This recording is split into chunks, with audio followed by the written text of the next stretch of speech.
We'll move on. Gas, plumbing, invoices. Yeah. I've received 3 packets of documents from Gannett Fleming. Gannett Fleming works for Lower. Gannett Fleming is the interface between you and the new sewer plant. It's their responsibility to assess whether the work has been completed by each of the contractors working upon the site and as to whether the work has been satisfactorily completed. Gannett Fleming forwarded to Lower Frederick Township a letter dated November 28th. The letter was received by the township on the 4th of December and forwarded to me last evening. There are 3 packets of papers. Each packet has multiple copies of multiple documents to be executed by the township. The packets have been executed by Gannett Fleming. The packets have been executed by the contractors and by the surety. Gannett Fleming in these documents is telling you that the work has been completed. It's been completed satisfactorily and that no retainage is required. There is a completion certificate in each package in which Gannett Fleming certifies that to the best of their knowledge, information, and belief, the work by the contractor has been satisfactorily completed in accordance with the contract documents. The township is being asked to approve that certification by Gannett Fleming. In addition, there's the final release and waiver of liens, which is executed by the contractor. This waiver of liens is not you waiving your liens. It's the contractors waiving their rights to come against you. The contractor is guaranteeing to the township by this final release and waiver of liens that they've paid all the expenses incurred, such as the wages of their employees, the payroll taxes, the costs of the equipment, that there are no claims arising out of the performance of their contract that would affect Lower Frederick Township. In addition, each contractor has posted a performance bond, and the surety company has executed and sealed a consent of surety agreeing that this final payment does not relieve the surety company of any of its obligations which may arise if the averments of the completion are untrue. The packets involve first garden spot mechanical in regard to the plumbing construction. The final payment is in the amount of $22,000. The second is the Clipper Pipe and Services Inc. for the mechanical construction. The final payment is $49,564.21. The third packet is for Garden Spot Electric Inc. for electrical construction, and the final payment is $50,017.55. The resolution which you should consider is that it's hereby resolved by the Lower Frederick Township Board of Supervisors this 18th day of December 2018 that the final payment documents prepared and forwarded to the township by Gannett Fleming for Garden Spot Mechanical Inc. in the amount of $22,000, the payment to Clipper Pipe and Services Inc. in the amount of $49,564.21, and the final payment for Garden Spot Electric in the amount of $50,017.55 be executed by the chairman of the Board of Supervisors of Lower Frederick Township, and the payments be made and the documents executed as requested by Gannett Fleming. Do you have any discussion? Tom, I have the 22 too. Yes. I have the 50,000. The other one that I have is 39,147. And you say there's one at 46. 49,564 is what I have. These are the original documents in my that I got last year. Okay. I have the 50,000, Yep. the 22,000, and then the other one here that I have is 39,147. Who's that to? That would be to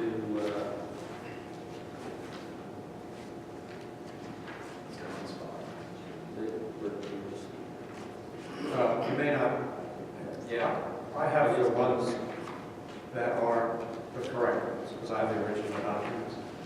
And so mine is garden spot, electric, clipper pipe and services, and garden spot mechanical.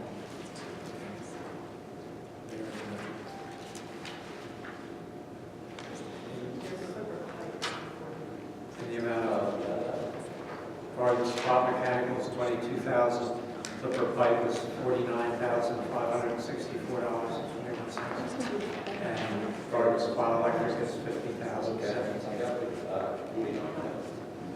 All right. All right. Do we have a motion? You said down on 39? Yes. There's two change orders that were calculated into the final payment. Well, they're not included in this motion. Okay. Those- So there's two change orders included in two of the three final contract payouts. These are the documents that were delivered to my office. It's the original packet. Good.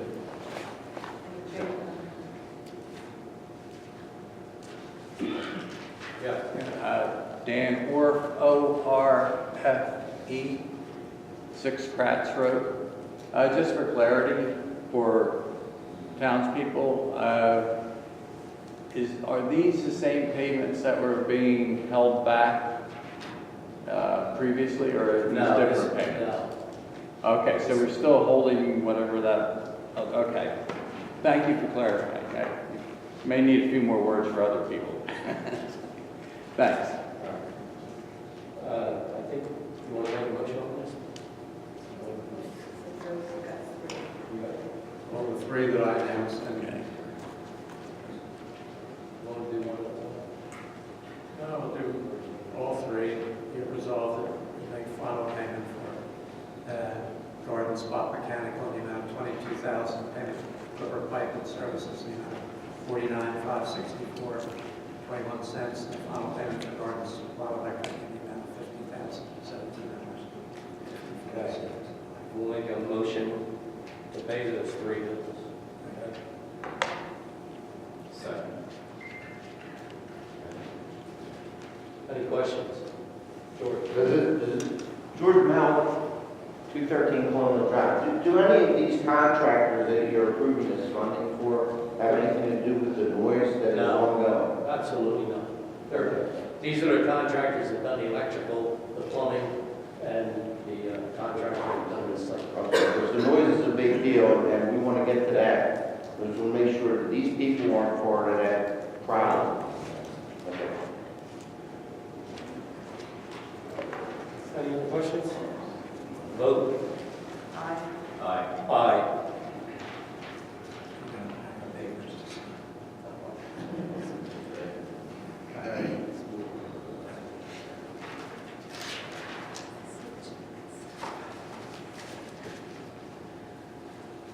Okay, sewage treatment plant noise. There you are. Tom, what do you have there? I got this afternoon when I got, well, excuse me, when I got here. It looks like they want $4,250 to do a 3-day sound test. At that point, my take of this is going to advise us on what to do. Just for the benefit of everybody here, name of the company that is doing this potential sound test. It is R&M Equipment at 501 South Main Street, Princeton. And what is their background? Have they done this kind of thing before? I don't know, this academy started this. It's strictly a sound company, Yeah. sound. Have any input to this? No, it's not all. Do you know if they've been provided with our ordinances that show the I'll- decibels that they're I will have to contact them and find out where they're at. All right, it's my recommendation to the supervisors that, I mean, the price is certainly right, but we need someone who is able to testify as an expert in the case, which, as we've been notified, may be coming.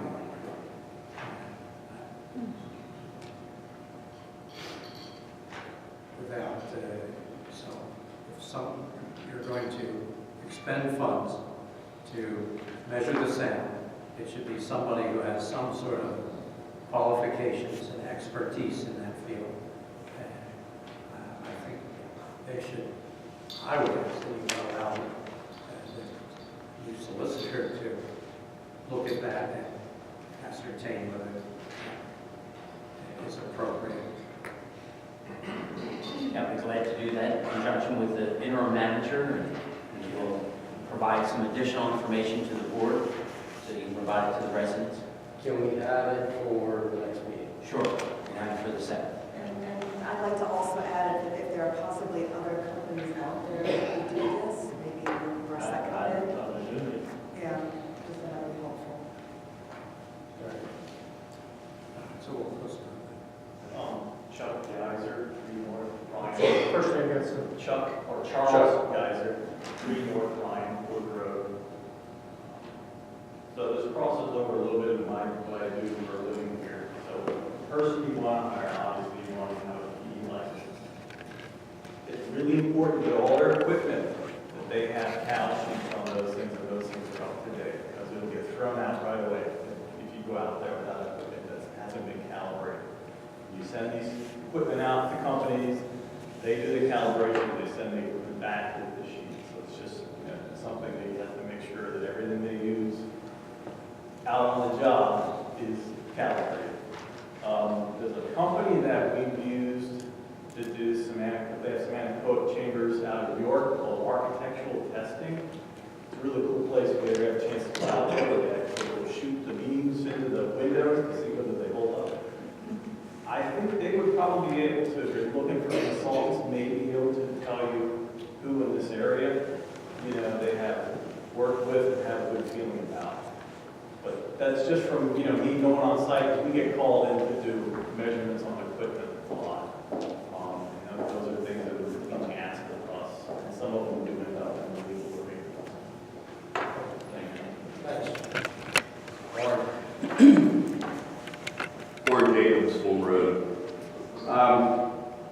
What I don't understand 100% is what the goal of taking the measurements is. Would we be trying to come up with figures that could argue with the fact that the noise is excessive to fight a lawsuit? I mean, I don't think there's anybody that challenges the fact that there's too much noise. Shouldn't we just be trying to mitigate the noise? That's exactly what they're trying to do. They are trying to find exactly where it is, which, I think I know, but For the purpose of For the purpose fixing it, of- but not for the purpose of arguing with no, we're the noise. not to fight anybody. It's Okay. to quiet it You down. answered my question. We want to get it down to nothing, okay, or close to it. How is challenging sound? It's challenging sound. We have received a formal notice of a suit. The receipt of that notice was within the time limits allowed, and so we have to be careful at each step that we're dealing with people that can not just solve our problem, but if we've solved it, can prove it. And so we need to have someone with the expertise Mr. Geiser points out that we can rely on. Beforehand. Very right. George? George Mallett, on the drive. So, let me understand this correctly. So you're going to do a sound test for the noise. I understand that. I understand there's a lawsuit involved now, what we just said. Who's going to fix it, though? That's the question. I mean, township residents have been putting up with this since March. For the people that live close by, which may or may not be in this room tonight, some of them, that's horrendous. I mean, it's just I mean, who's responsible? Is Garnet Fleming responsible ultimately? Should they be charged back all the monies for the testing or for the repairs? I mean, the township shouldn't have to eat that. No, this is what has to happen, though. We have to find out what it is, get it fixed, and if we have to go back to Gavin Fleming and go charge them, and that's the avenue we take. Right, my suggestion at this point is, in your construction, you know, this is the same thing. There's a bid bond, obviously, hanging out there somewhere, right? Okay, so nobody gets paid in full until this is resolved. I mean, and that's just the way it has to be. The township shouldn't be responsible for somebody else's inequities, if you will, okay? But, you know, the sound test is great. Let's do that, okay? And I think Garnet Fleming should be charged back for that as well. Anything that we do to this point, okay, because they're responsible for this whole project, correct? They're responsible, but the thing is, they followed everything to the T of what was in the contract and what their sound decibels were supposed to be. Okay? So as they say in the contract, they follow everything to the T on their opinion. That's what they said. That's what they Maybe say. they find different. Okay. So, That's what he said. I was just going to make mention, too, that I have been involved on sites, sewer treatment plant sites, where you hear very little, if any, noise at all in the day-to-day operations. I've done work at sewer plants. So this is unacceptable to the township residents. And I don't think the township should have to pay for anything else.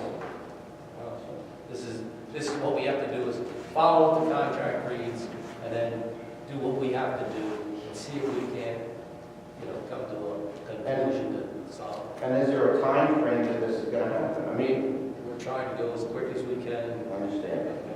But the Without 9 spending- months already. Without spending a lot of money. I mean, Gannett Fleming did give us a bid of $26,000 to find what the noise is. And in the bid, it said that if they do the sound study and they don't find what it is, then it could cost us more if it isn't what they thought it was. So we're looking for 2 more bids to see if we can find someone cheaper to do the same. So do we have recourse to go back to them? I can't say right now without us having some more testing.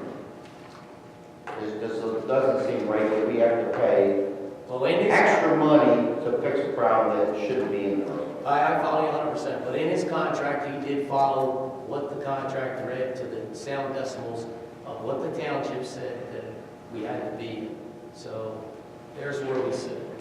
Okay? Yep. Thank you. Okay, we'll move on. Silverfoot Road Park. That was presented, I think, 2 workshop meetings ago. The board had the option of talking to other township staff to evaluate whether or not they would add some parking along the Woodville Road. There's certainly no obligation to do so, that's not a recommendation, it's just an alternative for the purpose. An email was sent out to the roadmaster and to the chief of police to provide some feedback as well. I'm not trying to throw you under the bus. They haven't talked to the chief about it, Okay.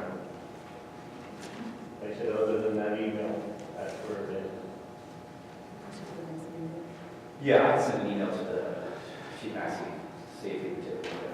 And then just bring it to the attention of our manager. I agree. Sorry, Yes. So what Marla and I are just discussing is, yes, so I'm going to send an email both to Chief Maxey and our interim township manager, Terry. Could you check these things? and I was agreeing that it's a good idea. I'm sorry, Bob. Bob Burns, Singerville Road. This afternoon, Terry, I went across the street and I was able to catch 3 of the neighbors. I asked them to come tonight on the last minute because of kids and other obligations, they couldn't make it. They were for parking out there. The other situation, you put the ordinance ordinance out, I believe it was the last meeting for Goshen, but the signs haven't gone up for that yet. Obviously, I think you might be waiting until this Zieglerville issue comes up, because if you tell those people they can't park on Goshen, they don't have any place else to park. So I believe Carol did a study that she said she brought up a couple months ago. Carol, do you remember exactly what you were, I think you said there was maybe like four spots in front of my house, and then maybe 4 at the next townhouse up? Yeah, the total is, that's correct. We have a total of 6 potential parking spaces. To do that would require an ordinance amendment on the part of the supervisors. It would require significant striping to be applied out there to define exactly where parking was and wasn't allowed, so that the parking won't encroach on the site plans for vehicles using other driveways out there. So, yes, it's a total of 6 parking spaces with striping, with signage, and an ordinance amendment should the board decide to proceed with that. Did you happen to take into account, so the building across the street from me, I forget what the first address is, I think it's like 105 or 107, somewhere around there. Did you consider the lower end? So their entrance goes in, so on the right-hand side of the entrance, I don't think you calculated any parking at all. You should be able to get possibly 3 or 4 at that location. You're welcome to take a look at that. I still have the drawing from that report. And there were 4 spaces between Goshen Road and the parking lot entrance. And then there were 2 more spaces beyond the parking lot entrance. And then, of course, the road widenings go on beyond that. So that's all we could fit in there and still have adequate site distance, both for people leaving Goshen Road and for people leaving the residential parking areas. That's total 6. Okay, so coming out Goshen, making a right, going east, was there any parking spaces there? Going out of Goshen and making a right, there's 4 parking spaces. And then there's a gap that would be parking. And there's an entrance to the parking spaces. Correct. And then there's a potential for 2 spaces after that. Again, if the board decided to go forward with that, we need adequate striping and signage to limit those parking spaces so that they don't obstruct site distance for others.